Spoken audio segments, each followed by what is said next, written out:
Okay, before I start off this video's recording, I would like to start it off by saying apologies. Did not be able to get up to uploading yesterday. Though, today you'll be getting the dual upload. You'll be getting yesterday's daily and the day after's, or the day before's daily. So you'll get the Humvee, which you should see before this, then you'll see this one. Then tomorrow, you'll see today's daily. So I'll be recording in advance from here on forth, just to make it easier for me to be able to make the content, record the content, edit the content, publish the content. It'll just make it easier for me in general. I apologize for this in advance. Regardless, let's get started with this hilarity that I thought would actually fail, and surprisingly does quite well. This, what you're seeing here, is the Tractoro hull, the Rooikat turret, and the long 88. And long puts it lightly, because I'm pretty sure if you were to measure this, it would be just a little bit longer than the entire actual hull itself, which is hilarious. Now, I've seen in a couple games that I was playing with this, a lot of people asked if this and the 75mm Kw.K are the same. Essentially, they are very much similar. There are slight differences. We'll go over that when I get to the cannon. First off, let's talk about the internals of this thing, and then we'll go over the armor. So, this hull specifically has the driver here, your ammo rack back here, which is hilariously a pile of gold.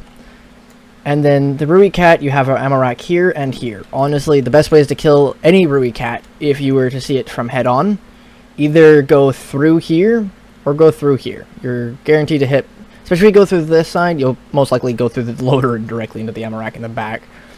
But for the most part, it's quite easy to kill the Rooikat turret, because even a side shot like this, you're going to probably kill all the crew. And honestly, that's kind of about it for this whole internals. There's a lot of dead space and a lot of like internal structural steel here, as you can see. But there's a lot of dead space. You got the engine up front here. Well, kind of up front. You got the engine, you got the radiator, and then a fuel tank.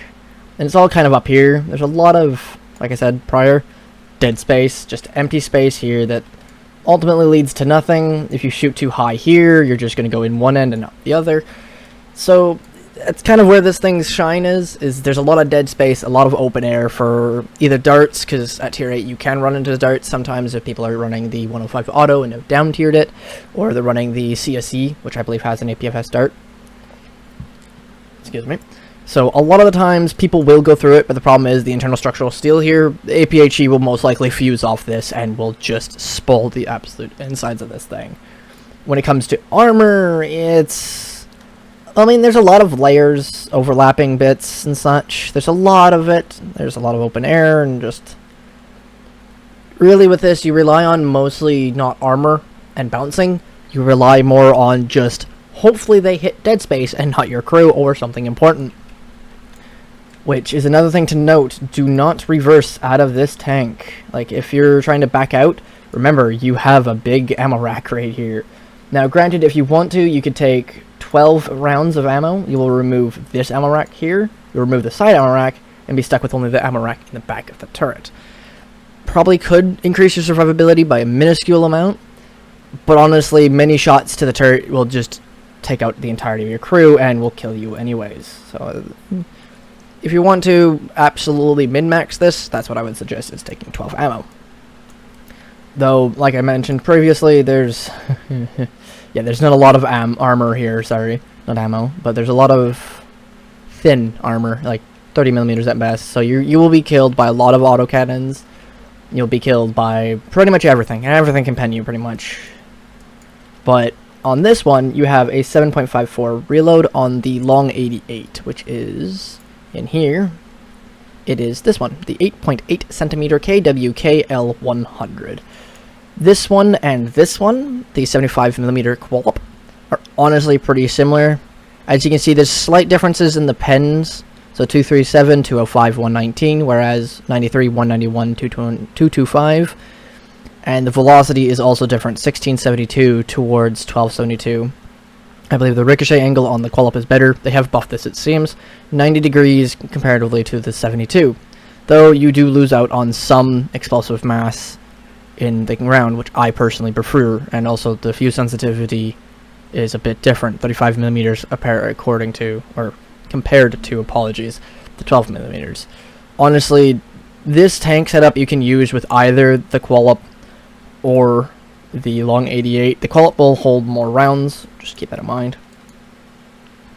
Though, if you're curious, the long 88 I believe is in Joe's shop, Joe's shack, I can speak, along with the turret. The turret is right here, the Rooikat, and the gun I believe is in here as well. Let me see. No, I stand corrected. It is actually a blueprint. I apologize. It is along with the Kw.K here. Yep, right here. Along with the Kw.K. I cannot get you... Oh, there's a... Actually, did start showing the resources. Holy heck, this is good. So this is the resources. Then this is the resources for the long 88, which is a lot less, kind of, comparatively towards the Kw.K, because you got to deal with the chromium. That's quite expensive. And to get the Tractoro, if you're curious, you need to open up tier 8 crates. Right there. Tractoro. Oops. I did not mean to click that. Apologies. All in all, it's a decent tank. It's quick. For tracks, I find this thing slides quite nicely. You do still have quite a good amount of traction. It's quite responsive. I honestly find it to be a lot of fun to play. Oddly survivable. You'll see that here in the gameplay coming up. So, without further ado, enjoy tier 8 being chaos as it usually is.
Hopefully from that footage you all saw that Tier 8 can be quite some fun.